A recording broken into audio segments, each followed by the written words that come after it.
Halo semuanya, jumpa kembali bersama saya Robin. Kali ini yang akan dibahas adalah dynamic programming ya, masih di seri video belajar pemrograman. Oke, saya coba share screen. Oke, oke, dynamic programming ya. Jadi sebelumnya dynamic programming ini apa ya? Oke, jadi dynamic programming itu pertama kali diperkenalkan oleh Richard Bellman. Keterangannya boleh dibaca aja.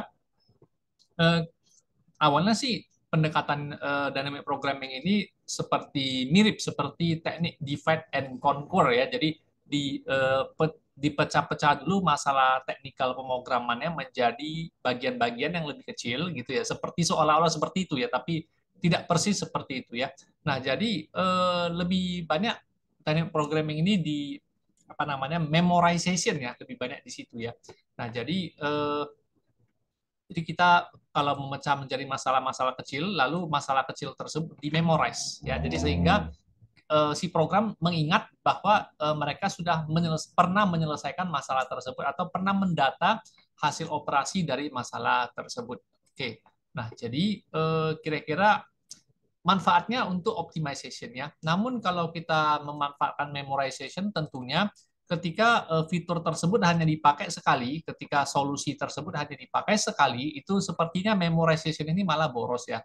Tetapi kalau kita dalam satu program itu akan dipakai berkali-kali, nah jadi memorization ini akan malah menguntungkan karena satu kali proses saja, tapi untuk selama pakai. Jadi sehingga kita butuh proses-proses lainnya, tidak perlu dihitung ulang, hanya perlu diambil aja dari memorinya gitu. Kira-kira gambarannya seperti itu.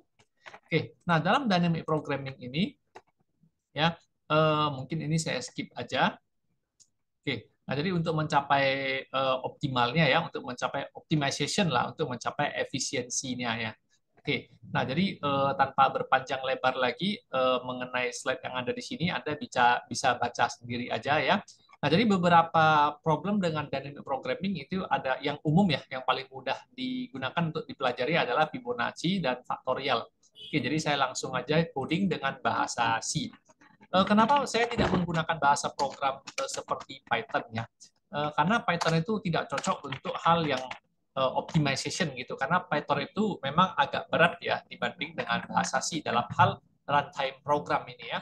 Nah, jadi kalau saya ambil contoh membuat program faktorial, mungkin saya save programnya dulu, faktorial ya. Nah, kalau saya membuat program faktorial dengan cara iterasi, dengan cara for, saya harap semuanya udah tahu ya cara membuat program faktorial ya. Jadi tidak akan diulang lagi.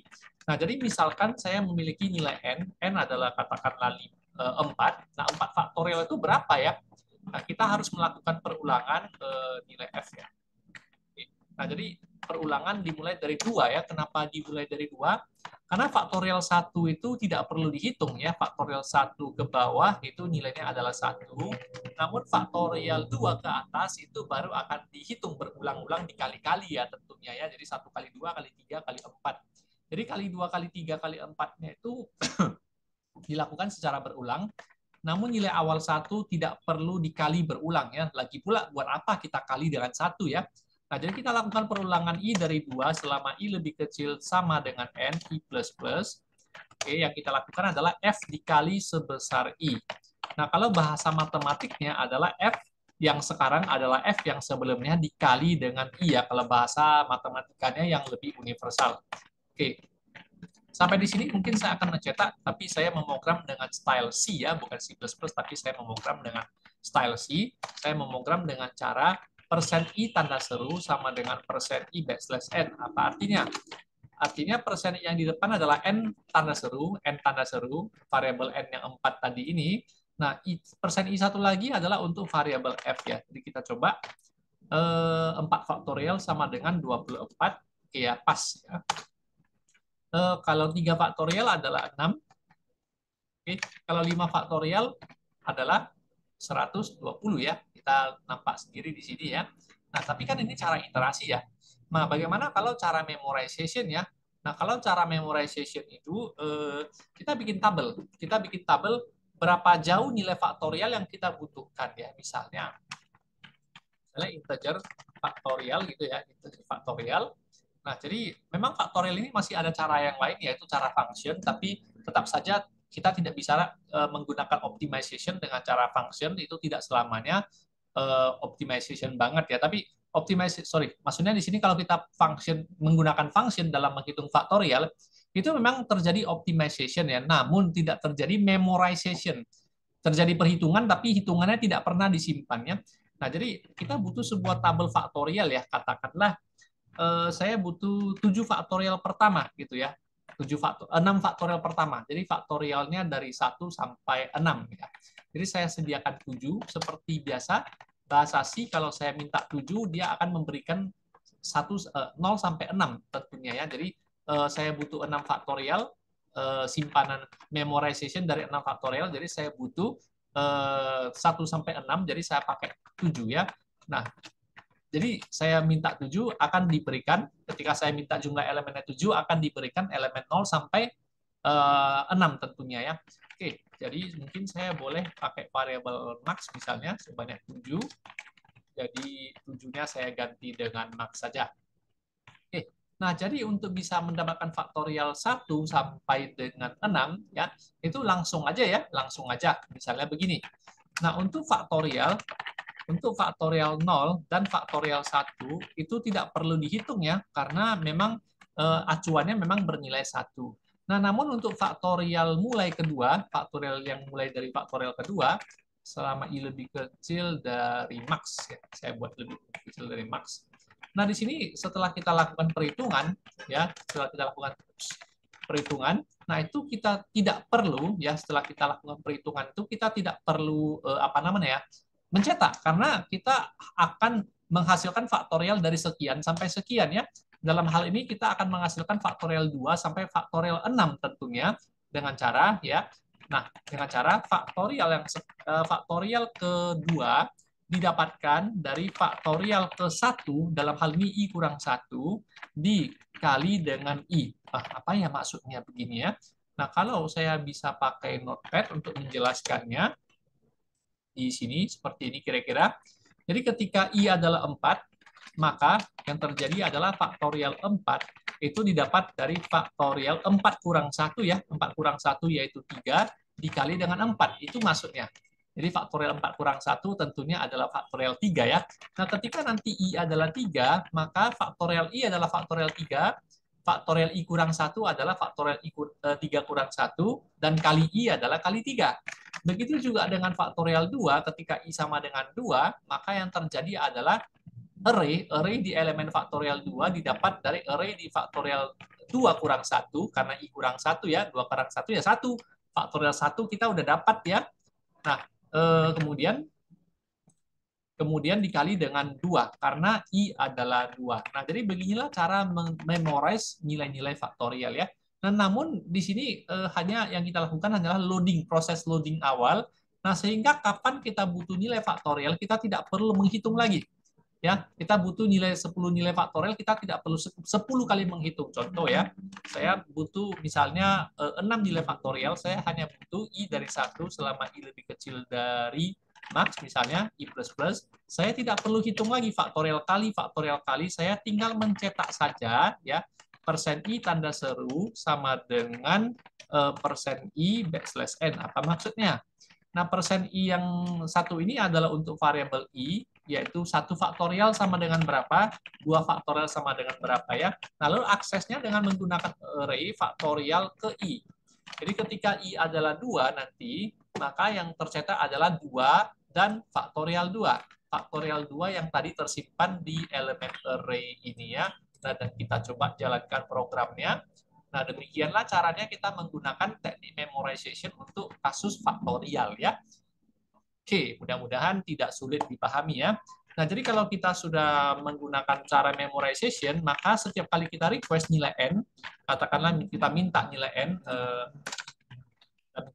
ya, misalnya, oke, masukkan nilai n, misalnya, lalu nilai n-nya kita scanf. Bagi Anda yang pakai C++, ya, pakai style C++, ini mungkin boleh diganti cout. Ini mungkin diganti dengan cout, ya. Oke, yang ini scanf n-nya mungkin Anda bisa menggantikannya dengan cin. N gitu ya. Nah, bagi Anda yang menggunakan C++ itu boleh menggunakan include IO stream. Nah, dan jangan lupa khusus untuk C++ itu ada nanti perintah using namespace standar. Jadi komentarnya nanti boleh dibuka ya bagi yang menggunakan C++ ya. Oke, jadi saya tandai karena saya menggunakan style C di sini. Nah, lalu sampai di sini saya tinggal mencetak aja kembali seperti ini. Oke, jadi tidak perlu ada hitungan lagi ya ketika nilainya dibutuhkan ya. Solusinya udah ada ya. Nah, jadi cetak nilai n dan faktorial n. Cukup sampai di sini. Coba masukkan nilai n5, maka hasilnya 120. Jadi nilainya sudah tersedia. Ya, jadi ini salah satu kasus yang paling mudah dipahami yaitu faktorial ya. Oke, jadi tanpa apa namanya? Tanpa kita basa-basi, langsung saja kita ke kasus yang kedua. Barangkali kasus yang kedua adalah apa namanya? Fibonacci barangkali ya. Saya buat yang baru aja.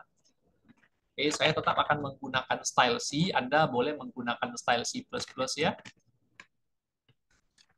Oke. Ini saya menggunakan DevC ya dengan compiler GCC. Oke. Nah, kalau Fibonacci gimana? Nah, kalau Fibonacci dengan cara non-array, itu kan saya butuh 3 variabel ya, A, B, C misalnya. Nah, ketika saya butuh beberapa nilai Fibonacci pertama, saya harus bikin A sama dengan 1, B sama dengan 1, yaitu nilai Fibonacci pertama. Apa itu bilangan Fibonacci ya? Oke. Oke. Nah, Fibonacci itu Fibonacci series ya, series. Deret Fibonacci ya.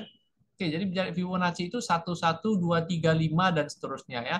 1, 1, 2, 3, 5. Mungkin ada yang lebih baik dari ini.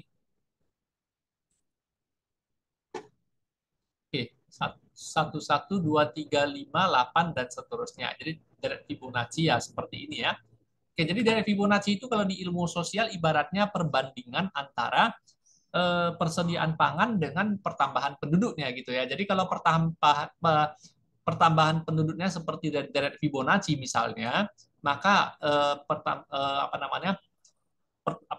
pertambahan jumlah produksi pangannya seperti deret penjumlahan tambah 1, kira-kira perbandingannya itu di ilmu geografis ya. Oke, tapi kita tidak bicarakan ilmu geografis di sini karena kita di programming ya. Oke, jadi ketika saya membutuhkan misalnya sekian nilai Fibonacci pertama, barangkali ya, saya boleh menggunakan while, misalnya while C lebih kecil sama dengan 14. Nah, C ini ngapain ya? Nah, C ini saya gunakan untuk nilai akhirnya, nilai akhir dari A tambah B. A tambah B, dari Fibonacci-nya saya mulai dari nilai awal 1, 1, 1, 1, kemudian 1 tambah 1 jadi 2, kemudian 1 tambah 2 jadi 3, kemudian 2 tambah 3 jadi 5, kemudian 3 tambah 5 jadi 8, dan begitulah deret Fibonacci ya. Lalu 5 tambah 8 jadi 13 ya. Jadi kita coba, setiap nilai C ditambah kita cetak si C-nya. Bagi yang pakai versi C++ boleh pakai cout C disambung dengan satu spasi ya. Oke. Nah, kemudian setelah kita menghasilkan 2 misalnya, 1 tambah 1 dapat 2. Nah, di mana 1, 1 ini adalah A dan B, maka A-nya digeser ke B, B-nya digeser ke C, lalu C dihitung ulang. Nah, begitu looping selanjutnya juga sama. Kita geser A jadi B, B jadi C, dan C dihitung ulang. Jadi 2 tambah 3 adalah 5. Lalu A, B, C-nya juga digeser lagi setiap looping, yaitu A jadi B, B jadi C, C dihitung ulang, yaitu 8 ya. Jadi sehingga setiap looping A mengambil nilai B, B mengambil nilai C, lalu looping selanjutnya C dihitung ulang ya. Nah, dengan demikian saya mendapatkan deret Fibonacci ya. Simpan dulu. Dengan demikian saya mendapatkan deret Fibonacci. Loh, tapi satu-satu yang di depan kok hilang gitu ya? Kok hilang ya? Karena satu-satu yang di depan ini tidak dihitung ya, tidak perlu dihitung. Itu nilai awal. Jadi sehingga saya harus mencetaknya secara terpisah ya. Jadi terlihat seperti main curang ya. Ya, jadi seperti main curang di situ ya. Oke, coba 1, 1, 2, 3, 5, 8, 13, 21. Oke. Nah, kalau yang saya butuhkan adalah sekian jumlah Fibonacci pertama, jadi mungkin saya perlu N, ya, di mana N dimulai dari 2. Kenapa N dimulai dari 2? Karena dua suku pertama itu diketahui. Dua suku pertama itu diketahui. Nah, saya mau, oh sorry, saya pakai J aja ya, J. Nah, jadi dua suku pertama itu diketahui. Jadi sehingga perintah while, kondisi perintah while akan saya ganti, ya, selama J lebih kecil dari 10. Itu artinya lebih kecil sama dengan 10. Artinya saya ingin 10 bilangan Fibonacci pertama. Jadi ketika satu bilangan Fibonacci tercetak, saya hitung dengan cara J bertambah 1. Nah, ini cara bahasa C. Kalau cara matematikanya adalah J tambah 1. Nah, jadi sehingga J itu akan berhitung sampai 10 kali sehingga kita dapat 10 bilangan Fibonacci pertama. Nah, tapi tetap saja di sini tidak ada yang namanya memorization ya. Tidak ada memorization berarti tidak sah ya. Ini tidak sah, tidak bisa dianggap sebagai dynamic programming ya. Nah, jadi kalau yang menggunakan supaya bisa menjadi dynamic programming di mana? Ya, saya membutuhkan array. Ya, saya membutuhkan array ya. Mungkin max-nya saya nggak butuh lagi ya. Nah, saya membutuhkan array. Nah, kali ini mungkin saya akan menggunakan array dinamis ya. Array dinamis, sengaja ya array dinamis. Atau udahlah nggak apa-apa, array statis. Ya, array dinamis saja ya. Kali ini saya pakai pointer ya. Biasa karakteristik bahasa C bisa pakai tipe pointer dengan array dinamis. Oke, jadi ketika nanti saya ingin 10 bilangan N lah misalnya ya. N. Saya gunakan N bernilai 10. Jadi kalau saya ingin 10 bilangan Fibonacci pertama tersimpan, maka saya akan membuat Fibonacci ya, Fibonacci sama dengan new integer sebanyak 10 gitu ya. Nah, ini adalah cara C++. Ketika nanti tidak dibutuhkan lagi, jangan lupa memorinya di-delete. Jadi perintah new digunakan untuk meminta memori, meminta alamat sejumlah memori karena tanda bintang artinya belum ada blok memori ya. Oke, nah ketika nanti sudah tidak digunakan lagi, jangan lupa memorinya di free kembali ya, itu sangat penting. Oke, nah selanjutnya ini cara C++, namun cara C di bahasa C yang tidak ada plus-plus adalah menggunakan perintah free untuk mengembalikan memori yang sudah dipesan kepada OS. Nah, kalau untuk yang cara memesan memori, perintah new penggantinya adalah Fibonacci sama dengan malloc, ada perintah memory allocation, malloc adalah memory allocation sebesar n kali ukuran integer. Jadi seperti itu ya. Jadi 10 buah tipe integer. Jadi 10 kali ukuran integer. Jadi malloc ini harus dalam satuan byte. Sementara new dalam satuan tipe datanya masing-masing. Kalau malloc harus dalam satuan byte. Jadi karena satu integer itu tidak sama dengan 1 byte, barangkali 4 byte ya. Nah, maka kalau saya butuh 10 integer, maka 10 kali 4 ya jumlah memori, jumlah byte yang dibutuhkan. Nah, namun untuk bisa menggunakan malloc, Anda harus include ya. Anda harus include di sini must include di atas ya, must include stdlib h karena perintah malloc ada di stdlib ya, jangan lupa. Nah, namun perintah malloc ini punya problem juga di mana perintah malloc kalau kita browsing ya, malloc statement ya, statement.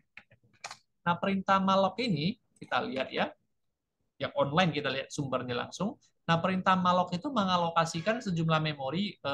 Kita meminta OS untuk sistem operasi untuk melakukan sejumlah blok memori yang kita butuhkan sesuai dengan elemen yang kita butuhkan ya. Jadi elemennya tidak statis, jadi elemennya dinamis. Nah, malloc ini coba sintaks ya, malloc statement sintaks. Nah, jadi perintah malloc itu ya ada jumlah byte-nya, lalu karena malloc mengembalikan void pointer, sementara yang dicontoh ini harus bertipe float pointer, maka dibutuhkan konversi. Jadi kalau nggak dikonversi nggak cocok. Nah, perhatikan juga di sini Fibonacci bertipe integer pointer, namun malloc itu mengembalikan tipe void pointer. Jadi karena tipe pointer ya nggak masalah. Tipe pointer itu bisa dikonversi dengan mudah kok, ya gitu ya. Nah, jadi void pointer bisa dikonversi dengan integer pointer dengan mudah ya. Jadi itu cara C, yang di sini adalah cara C++ ya. Anda pilih mana yang lebih mudah atau lebih cocok untuk digunakan. Nah, saya lanjut ke Fibonacci-nya ya. Nah, saya lanjut ke Fibonacci-nya. Jadi A1 gimana ya? Saya pakai J adalah 2 aja. Jadi A1 A sama dengan 1 adalah Fibonacci suku ke 0 ya. Nah, kemudian A2 sama dengan 1 ya. Nah, kemudian suku selanjutnya adalah Fibonacci 1. Jadi Fibonacci yang di suku pertama dan kedua itu bernilai 1 ya, otomatis. Oke. Nah, namun ya, di sini saya tidak perlu print lagi, di sini saya tidak perlu print lagi. Nah, lalu karena saat J adalah 2, nah di sini yang kita lakukan adalah setelah menghitung C, maka Fibonacci ya, Fibonacci yang ke J didapat dari Fibonacci ke J didapat, ini kayaknya sepertinya saya bisa pakai for ya, sebentar. Nah, saya pasang for I dimulai dari 2 selama I lebih kecil sama dengan N ya. Kalau begitu saya butuh I lebih kecil dari N lah ya. Nah, lalu I++. Oke. Nah, di sini saya bisa menghitung berapa apa namanya isi elemen daripada memorization dari array Fibonacci ini ya. Jadi dengan cara bahwa Fibonacci, nah kita sama-sama ingat bahwa Fibonacci keempat itu ya, itu kan dapat dari Fibonacci ketiga ditambah dengan Fibonacci ke 1. Sorry, 2. Jadi seperti yang ditunjukkan di website tadi ini, bahwa Fibonacci 0 ini misalnya, ini Fibonacci 1, maka Fibonacci 2 didapat dari yang 0 dan 1, Fibonacci ketiga dapat dari yang 1 dan 2 gitu ya, Fibonacci yang 4 dapat dari Fibonacci yang 3 dan Fibonacci 2, Fibonacci 5 dapat dari Fibonacci yang 4 dan 3 ya, jadi seperti itu. Jadi kalau Fibonacci ke I, jika 4 adalah I, maka jelas-jelas 3 adalah I kurang 1. Jika 4 adalah I, maka 3 adalah I kurang 1. Jika 4 adalah I, maka 2 adalah I kurang 2. Jadi seperti ini cara memorization-nya ya. Nah, dan setelah itu kita tinggal merequest saja kita butuh Fibonacci suku berapa gitu ya. Nah, tidak perlu hitung-hitung lagi kalau kita butuh ya. Nah, seandainya saya butuh Fibonacci ke suku kelima, jadi saya tinggal cetak aja. Ya cetak aja pakai persen I misalnya, Fibonacci di suku kelima adalah Fibonacci dalam kurung siku 5. Jadi tidak perlu hitung-hitung. For I ya, variabel I. Variabel A, B, C tidak saya butuhkan lagi. Oke. 8 langsung ya. Jadi kalau tidak nyaman seperti ini, ya boleh kita pakai for ya. Nah, jadi kalau kita butuh Fibonacci-nya itu sering-sering sekali, ya maka cara ini lebih baik ya karena kita hitung di awal, capek di awal, lalu nanti tinggal dipanggil-panggil aja nilainya gitu ya. Oke, jadi Fibonacci I, saya mencetak misalnya Fibonacci di suku ke I, di suku ke persen I, itu adalah persen I. Oke, jadi seiring I bergerak, maka hasilnya ya seperti ini. Oh, sorry, for I sama dengan 0 ya. Oke, jadi Fibonacci ke 0 adalah 1, Fibonacci kedua adalah 1, Fibonacci ke 1 ya adalah 1, Fibonacci kedua adalah dapat dari Fibonacci 1 tambah Fibonacci 0, Fibonacci ketiga dapat dari Fibonacci 2 tambah Fibonacci 1, Fibonacci kelima dapat dari Fibonacci keempat yang nilainya 5 dapat dari Fibonacci ketiga tambah Fibonacci kedua dan seterusnya ya. Jadi ini adalah teknik memorization ya. Oke, jadi tanpa berlama-lama lagi, kita coba bagaimana saya kasih tantangan ini. Saya kasih tantangan. Anda mungkin sudah tahu mengenai fungsi trigonometri ya. Saya buat yang baru aja. Nah, mungkin Anda sudah tahu mengenai fungsi trigonometri di semua bahasa program ada ya. Nah, kalau di bahasa C, fungsi-fungsi trigonometri biasanya Anda include math H ya. Nah, jadi setelah itu Anda bisa pakai misalnya ya variabel f float sebagai f, lalu f ini bisa pakai sinus ya 90 gitu ya. Nah, namun 90 di sini satuannya harus radian ya, bukan derajat ya. Dan saya kira Anda semua masih ingat bahwa satuan lingkaran itu tidak hanya derajat tapi juga bisa radian. Nah, namun ya karena fungsi trigonometri di bahasa program satuannya adalah radian, bukan derajat, maka kita butuh konversi dong. Jadi sinus 90 ini nanti hasilnya nggak 90 gitu. Hasilnya nggak 1 ya, padahal harusnya 1. Nah, maka kita perlu konversi bahwa 360 derajat itu sama dengan 2 V radian. 360 derajat sama dengan 2 V radian.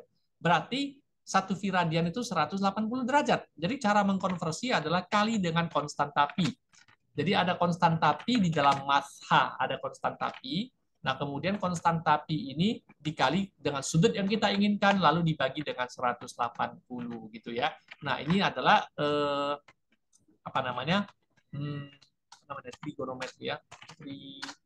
trigonometry. Oke, sukses ya. Nah, jadi di sini inilah cara menggunakan fungsi trigonometrinya. Namun ya, apakah ada yang pernah kepikir nggak bagaimana cara fungsi trigonometri ini dibuat ya secara digital ya? Karena kalau secara analog biasanya kita harus menggambar segitiga. Segitiga lalu berikan sudut, lalu depan, samping, dan miringnya. Tapi secara digital itu nggak bisa dilakukan karena komputer itu kan adalah barang yang digital ya. Nah, sehingga gimana caranya? Sehingga maka ada matematikawan yang bernama Taylor, bukan Taylor Swift yang muncul ya, Taylor Series. Jadi Taylor Swift lebih terkenal dari Taylor Series ternyata ya.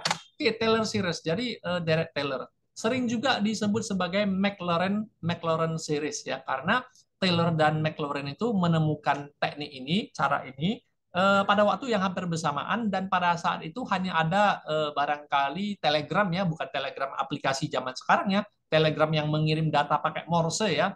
Jangankan smartphone dan internet, telepon aja pun belum ada, masih zaman Telegram. Jadi sehingga informasinya itu ketika Taylor berhasil memecahkan masalah ini, McLaurin belum tahu gitu ya. Nah, jadi Derek Series atau Derek McLaurin ya. Jadi ada dua orang yang masuk namanya. Oke, jadi Derek Taylor ini kalau kita buka ya.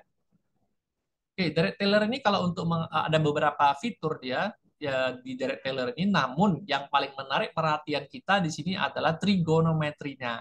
Nah, jadi ternyata fungsi trigonometri secara digital bisa digunakan tidak dengan pendekatan analog yang pakai segitiga, tetapi dengan menggunakan pendekatan digital yang menggunakan pangkat dan faktorial, pangkat dan faktorial. Nah, di sini faktorial itu ya, ketika kita membuat tabel trigonometri dari 0 sampai 90 derajat, tabel sinus ya. Nah, kita ternyata membutuhkan faktorial itu berkali-kali. Jadi kalau saya hitung 7, saya butuh 7 faktorial, masa saya harus hitung lagi dari 1 faktorial kali 2 kali 3 kali 4 kali 5 kali 6 kali 7. Ya, padahal sebelumnya saya sudah menghitung 5 faktorial.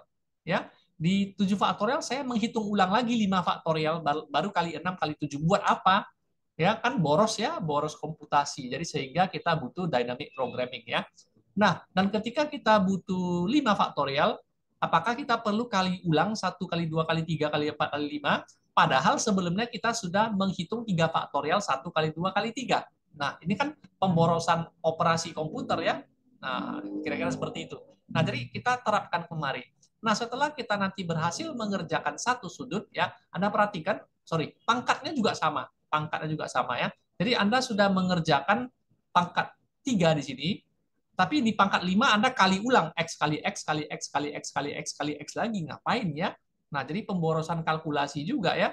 Nah, pemborosan proses komputer. Begitu juga terjadi di X pangkat 7. Apakah saya harus mengalihkan X sebanyak 7 kali, padahal di X pangkat 5 saya sudah mengalihkannya 5 kali, padahal di X pangkat 3 saya sudah mengalihkannya 3 kali ya. Oke, jadi teknik memorization pasti digunakan. Nah, kemudian kalau kita buat tabel trigonometri sinus ini ya untuk 0 sampai 90 derajat, oke. Kita memorize itu gimana? Nah, jadi challenge-nya adalah seperti ini. Challenge-nya adalah nah challenge.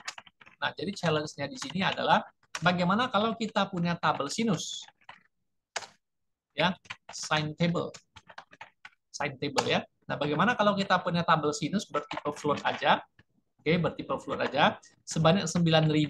Loh, kok 9.000 ya? Karena saya ingin itu dilakukan karena memorization yang saya inginkan adalah dari 0,00 derajat sampai 90,00 derajat. Jadi sehingga 9.001 ya saya butuhkannya. Nah, untuk itu Anda harus menghitung mungkin dari angle bertipe float ya. Jadi angle apa ini ya? Radian, angle derajat ya di sini ya. Jadi derajat angle degree ya atau degree aja. Nah, jadi nanti Anda membutuhkan variabel degree dan variabel radian ya. Oke. Jadi degree ini nanti dimulai dari 0, 0,00 inilah ya gitu ya. Nah, nanti menggunakan perintah perulangan while selama degree masih lebih kecil dari 90.00 ya. Nah, Anda bikinlah di sini Anda buat di sini buat isi dari tabel sinus dengan memanfaatkan Derek Taylor yang ada di sini. Oke. Nah, Jadi gimana ini caranya? Nah, tapi tentunya tidak saya selesaikan di sini. Itu adalah challenge buat Anda ya. Nanti setiap looping si degree ini akan bertambah sebesar ya, degree akan bertambah sebesar 0,1. 0,1 ya. Nah, degree akan bertambah sebesar 0,01, sorry, 0,01 ya. Oke, nanti di sini tentunya ada terjadi konversi dong ya dari degree ke radian ya. Radian sama dengan degree dikali dengan V dibagi dengan 180. Aduh, gimana kalau saya tidak perlu math-H? Kalau tidak pakai math-H, maka V tidak bisa diakses ya. Karena memanggil V di bahasa C adalah M garis bawah V. Apakah boleh pakai 22/7?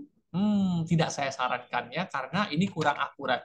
Bagaimana kalau menggunakan 3,14 dan sepertinya juga tidak saya sarankan sih sebenarnya karena kurang akurat ya.